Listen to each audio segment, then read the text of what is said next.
Funding for the Maddy Report is made possible by grants from the California Emerging Technology Fund, leaders in the quest for digital equity. The James Irvine Foundation, committed to a California where all low-income workers have the power to advance economically. Fresno State Associated Students, Inc., students serving students. BNSF Railway, moving our economy for 160 years. And The Wonderful Company. The Maddy Report is also made possible thanks to contributions from Harris Ranch Inn and Restaurant and E&J Gallo Winery.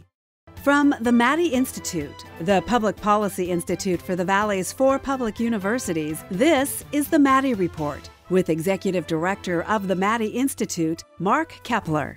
Welcome. Established in 1941, California's Legislative Analyst Office, or the LAO, was the first office of its kind in the nation established to, quote, ascertain facts and make recommendations concerning the state budget with a view to reducing cost of and securing greater efficiencies in state government. In short, the LAO is charged with calling it as they see it, or putting it another way, speaking truth to power. Our guest is the current legislative analyst, Gabe Petek. He's only the 6th person to hold that position in the last 80 years. Welcome to the Maddy Report. Thank you. It's nice to be here. So your office is widely considered one of the most influential in Sacramento, but people in the state may not know exactly who you are and what you do. So you can explain. Sure. And I think maybe the best way to respond to that question would be to recall briefly just why we were created in the first place. It was throughout the 1930s, the legislature had grown concerned about the balance of power, particularly on budget matters between it and the executive branch. And so, as you noted, in 1941, after several failed attempts, the legislature established our office through a joint rule of the Assembly and the Senate. In effect, we were created to act as an institutional counterweight to the governor's Department of Finance. And although times change and now there are many different legislative staff entities, our analysts continue to differentiate themselves as budget experts. And as an office, we deploy that expertise to serve the legislature as its nonpartisan fiscal and policy advisor. We act as its eyes and ears, and we work to ensure that taxpayer resources are allocated efficiently and effectively. It's interesting you say that you are counterweight to the Department of Finance, because I think that to some extent still true today. But let me ask you this question. How does the LAO differ from the Congressional Budget Office? Well, the two offices are similar in that we both provide analyses and assessments in a nonpartisan fashion. I think probably the biggest difference between the two offices is, as you mentioned in the opening, we are also statutorily charged with making recommendations, whereas the CBO stops with the assessment. And I think that the work we do on recommendations can be challenging, but I think it winds up representing some of our best action-oriented advice. And because all of our recommendations flow from data and analysis, I think the legislature finds it particularly valuable as the members navigate the partisan world in which we all live. And it's often hot during the budget, which, by the way, is what you're most known for, your analysis of the budget every year. How would you describe your role in the budget process? Yes, well, our work on the budget is a key function of the office, and it's also multifaceted.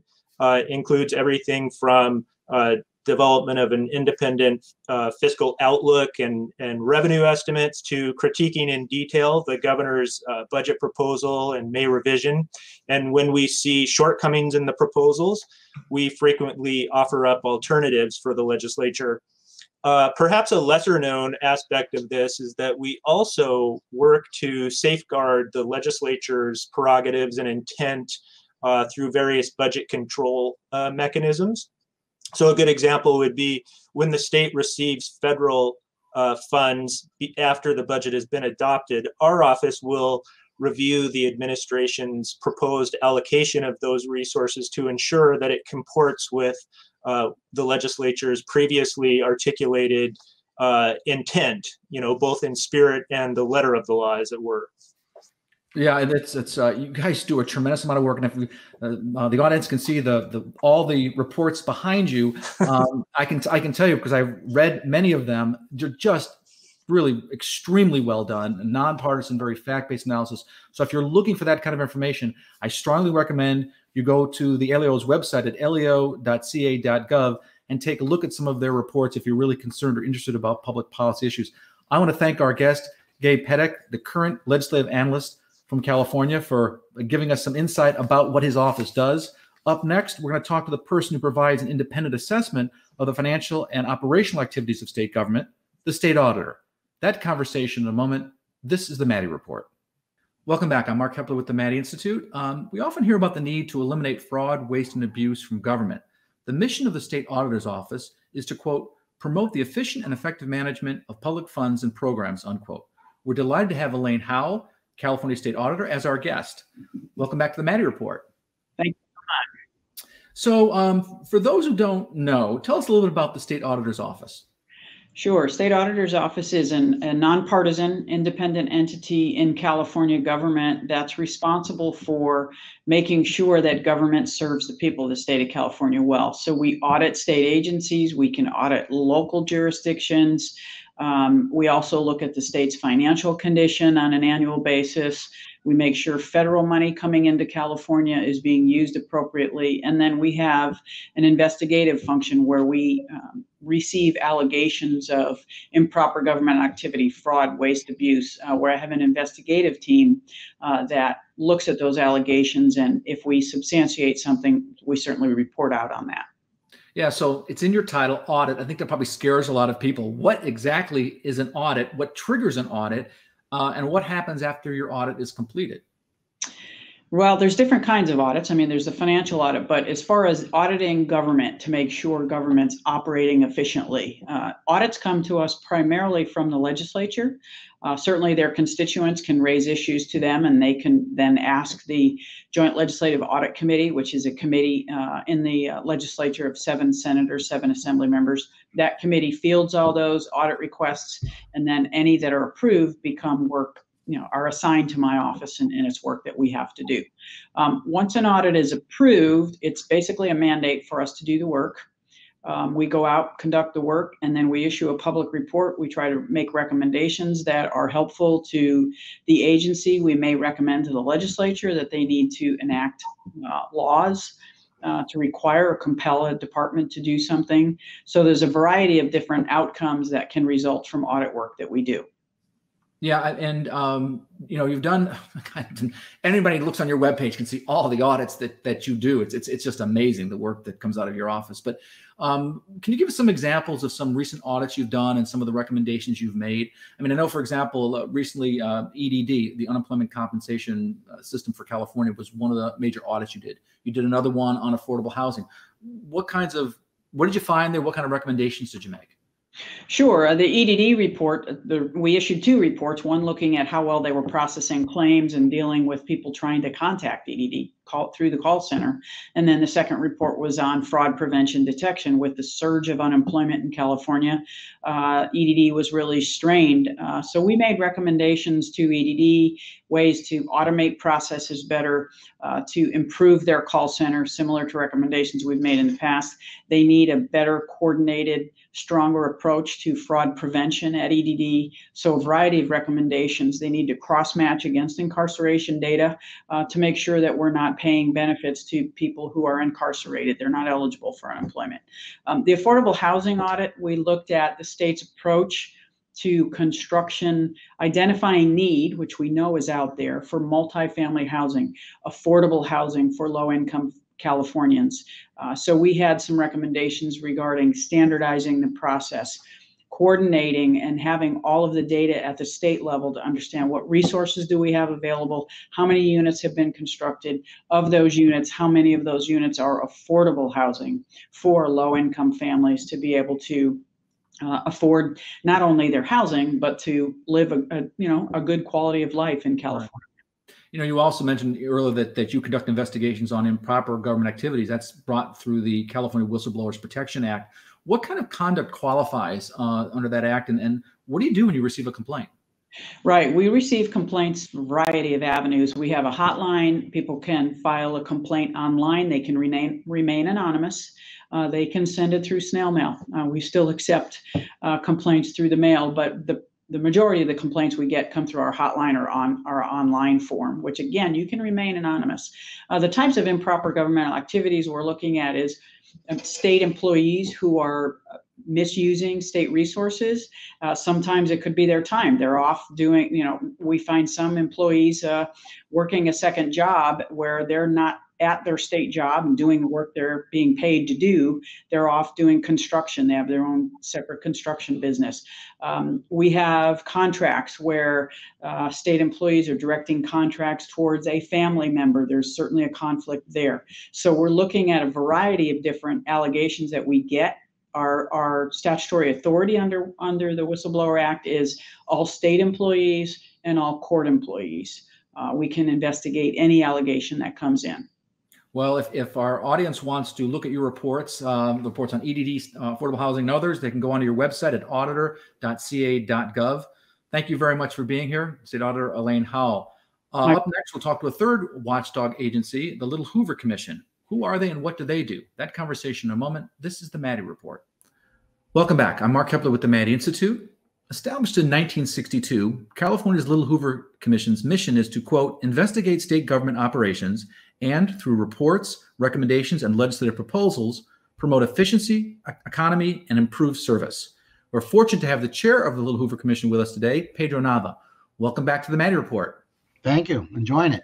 So tell us, first off, who makes up the commission? How are the commissioners selected? Well, we're called the Little Hoover Commission, but our full name is the Milton Marks Commission on California State Government, Organization, and Economy. But that's a mouthful. Yeah, that's why I said it quickly. So there's 13 of us. So 9 public members and 4 sitting legislators. And the 9 are appointed by the governor, 5 by the governor. The Assembly Speaker gets 2, and the Senate Rules Committee gets 2. And then we have 4 legislative members, 2 from the Senate, and 2 appointed by the Assembly. Okay, so how does the commission really differ from other state or private sector bodies that analyze and review state programs? Well, we are strictly bipartisan, nonpartisan by statute. The other thing that makes us different is that we are independent, and our job isn't just to do fiscal or performance audits, but our job is really to take a look at government operations, the executive branch operations, the agencies, and come up with ideas about how government should function. What are the best practices? What is it that we can do to improve whatever agency, department, and service that we're evaluating? So we bring a lot of different perspectives. We hold public meetings. We take testimony from witnesses. We review the scientific and academic literature that relates to the topic that we're going to examine. But I think the most important part of it is that we are bipartisan and we are independent. I think people want that. They want to know, where can they look for good sources of information that's fact-based, that's not, just present the data. I mean, people are going to interpret the data from their own perspective, but at least you're providing data on some of these important public policy issues that hopefully will drive good public policy. I wanted to ask you do lots of reports. Anybody looks on your website can see all kinds of reports on all kinds of issues. One that you did not so long ago was on labor trafficking, for example, an often overlooked topic. What were your key findings on that issue? Well, to your point, we just recently completed our 250th report from the Little Hoover Commission.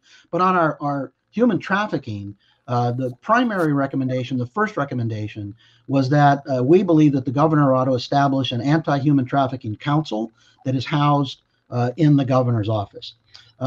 You need that so that we can build and enhance collaboration to combat trafficking, study and improve the services for victims and survivors, and also assist in the successful prosecution of traffickers. It's hard to identify labor trafficking. We think we need to train officials that are most likely to encounter labor trafficking.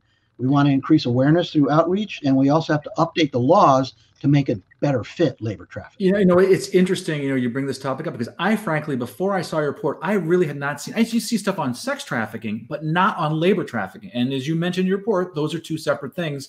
And it's a problem that probably is just going to be getting worse over time if we don't address it. The other thing you talked about in one of our recent reports was on the digital divide. What did you find there?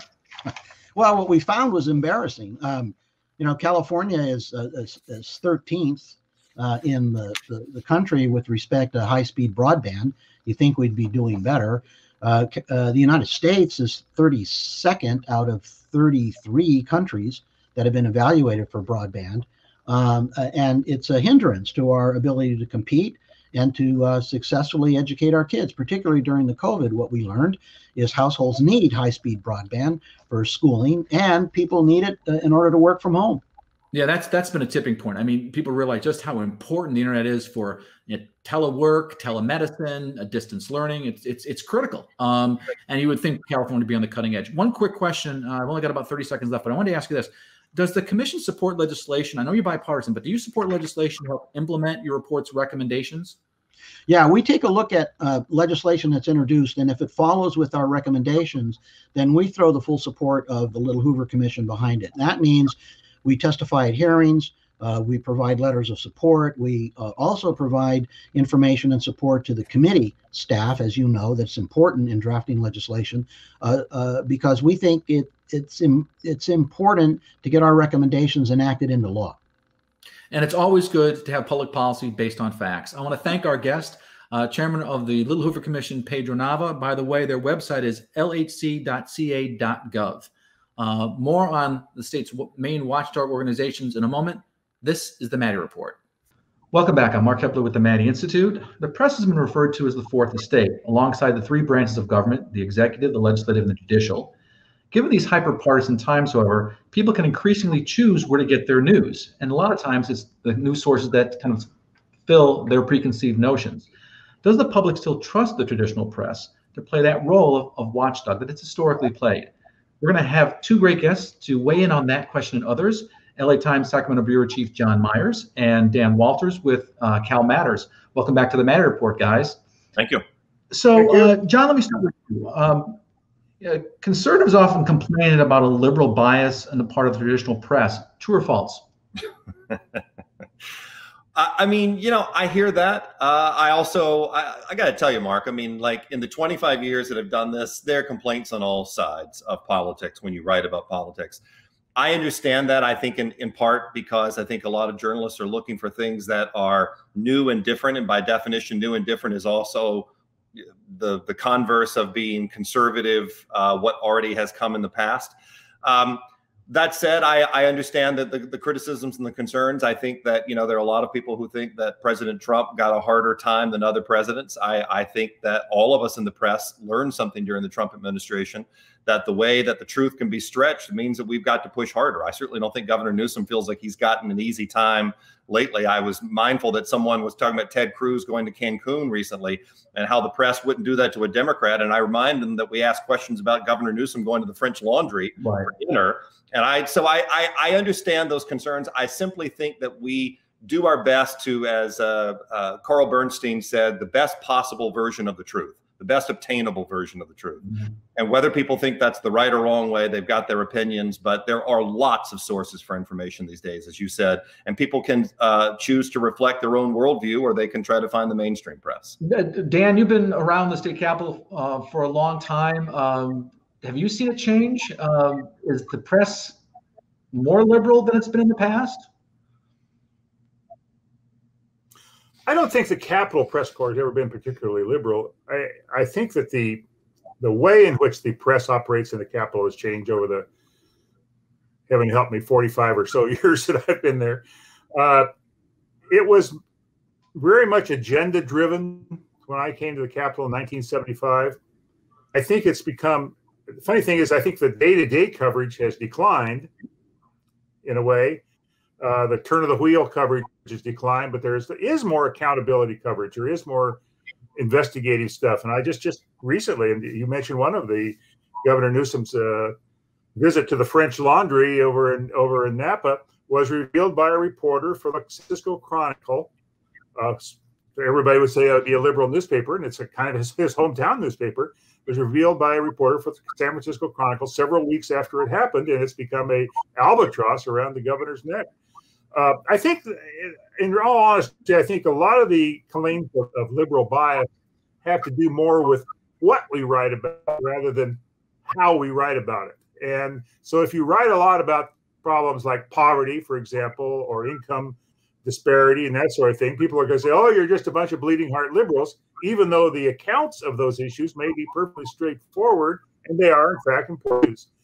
So I think a lot of times people, and they also mix up reportage with opinion, such as my opinion column, or the editorial pages or something like that. So I understand it. I've seen it I've been in this business for over 60 years, and I've seen it all the time. But I think it's the kind of knee-jerk reactions rather than reflections of some actual bias. Yeah, I want to ask John, kind of a general question, kind of end up on this, and that is, what is the role of the traditional press in a democratic society? What do you see as the role? I mean, I think that some of what Dan was just talking about hits at it. I mean, I used to tell people that I thought our job was to educate and to inform and to enlighten. But I think that as time moves forward, and those are still our main tasks, we have to be a voice of accountability. And again, I go back to the fact that you can find a source of information that fits your worldview anywhere you want it on social media. But you need someone to hold them accountable. And we're talking specifically now about government journalism. I mean, in terms of those of us who cover politics and government, California or national, is accountability, is understanding where those tax dollars go, understanding the context, explaining how those programs work, and asking the questions about when it doesn't work. I think a lot of the pandemic coverage in California, and the Newsom administration in particular, has been written around that. Explain to us how this is going and why it's going this way. And I think if we weren't there for that, you wouldn't have that insight into what has worked and what hasn't worked. And I understand that people often think, let me just say really briefly, that people don't think we write when something works. And that's a fair point. Maybe we should write a little bit more about what works, but you got to know what doesn't work, and you got to know why it doesn't work. Yeah, just a quick shout out to CalMatters. They have something called What Matters, a great publication. LA Times is Essential Politics, another great publication. You want to find out stuff, it's out there. Some good non-biased sources. And the two gentlemen we have on today are key in delivering us that information. I want to thank our guests, John Myers from the LA Times and Dan Walters from CalMatters. This is Mark Keppler for the Maddy Report. Thank you for joining us. The views expressed in the Maddy Report are those of the individuals participating in the program and do not necessarily reflect the views of the Maddy Institute. If you'd like to share your thoughts about today's episode of the Maddy Report, please visit our website at maddyinstitute.org. If you want to stay up to date on state and local politics, you can sign up for our free e-newsletter, the Maddy Daily, by logging on to our website at maddyinstitute.org.